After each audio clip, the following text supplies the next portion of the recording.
The United States of America is precious, and its freedoms are fragile. The individual states are its guardians, and the people are the guardians of its states. But our history will show that over time, the people lose sight of their freedom and responsibilities.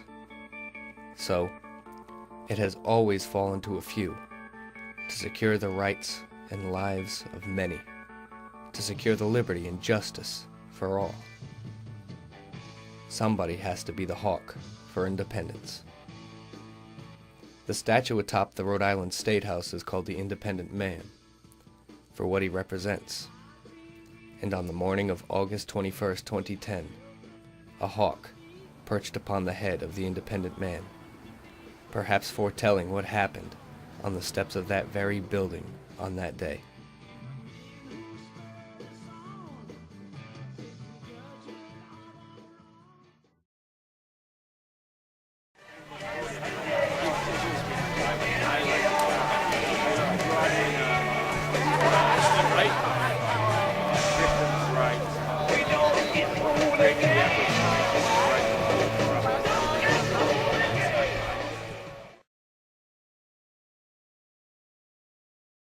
It's a beautiful day, and if you're like me, a beautiful August day would be spent relaxing at home or working in the yard or sitting at Matunic Beach, elbow deep into a bag of Aunt Carrie's clam cakes, drinking a Narragansett beer. And if you're like me, you're also concerned about taxes and paying more of them. You're also concerned about unfunded mandates. You're concerned about illegal immigration. You're concerned about national health care. And if you're like me, you value that government that governs best, governs least. And if you're like me, you know it's time to let the air out of the balloon.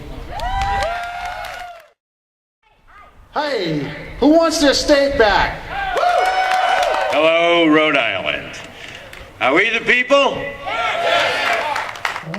Have we had enough? Have we had enough? Are we mad as hell?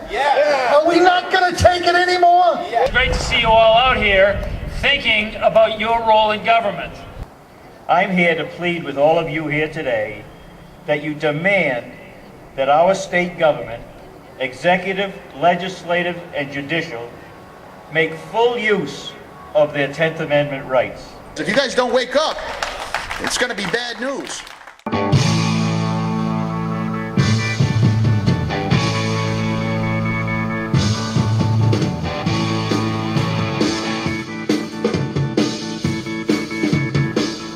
To secure the blessings of liberty to ourselves and our posterity, we had better know and understand both the Declaration of Independence and the Constitution which implemented that declaration.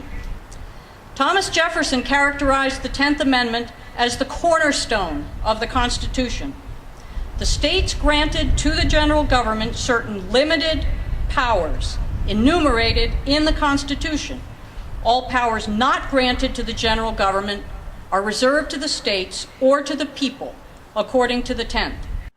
The original concept that the founders had was that the government was to exist, but only to exist because of the citizenry, as opposed to existing to lord over the citizenry. Rhode Island, right here, where we live, we were the Athens of America. We brought the concept to these shores that people run the government. We're the masters, we're not the servants. Do we agree?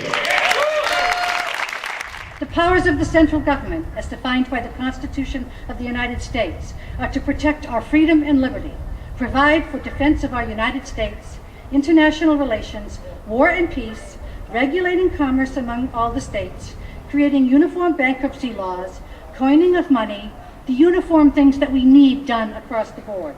States must take back their rights to running their own education systems, legislating their own environmental laws, and certainly healthcare laws.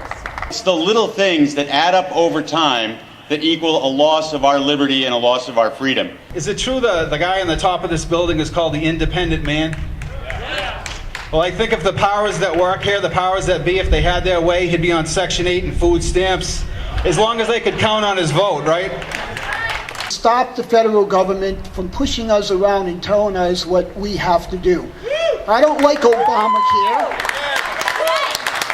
I don't like no child left behind. How about no taxpayer left behind? How about no citizen left behind? We want to be your servant. We don't want you to serve us. We want to serve you. It's a little bit different. Whenever the general government assumes undelegated powers, its acts are unauthoritative, void, and of no force. Well, if unconstitutional federal legislation is unauthoritative, void, and of no force, then a state is under no lawful obligation to abide by it or enforce it. That is the power retained by the states under the 10th Amendment. This silent majority's been silent for too long. You guys ready? It's more like it. I don't know how to address you. The mainstream media hasn't come up with a derogatory term for 10th Amendment fans yet. So. 10thers, is that derogatory? I kind of like that. We're here today about the 10th Amendment, and what's going on with the federal government is probably the biggest example of your government infringing on the 10th Amendment. Hello, ladies and gentlemen, and thank you all for coming out today and listening to all these great speakers speak so passionately on this issue that concerns all Americans across all of America, considering that this movement is currently active in 42 states and has been successfully created and passed in 35 states, and issues on anything ranging from fishing rights to gun rights to, health care. Anything that is unconstitutional and forced upon the states, these states are picking it up. I have a vision of all 50 states successfully passing the 10th Amendment. Do you know what happens if that happens? We have officially marginalized and diminished the power of this tyrannical, ever-growing, out-of-control federal government. The tyranny that they're pushing down on us, we don't want to take it anymore. We don't have to. All of us have the power to take our government back if we choose to take that power.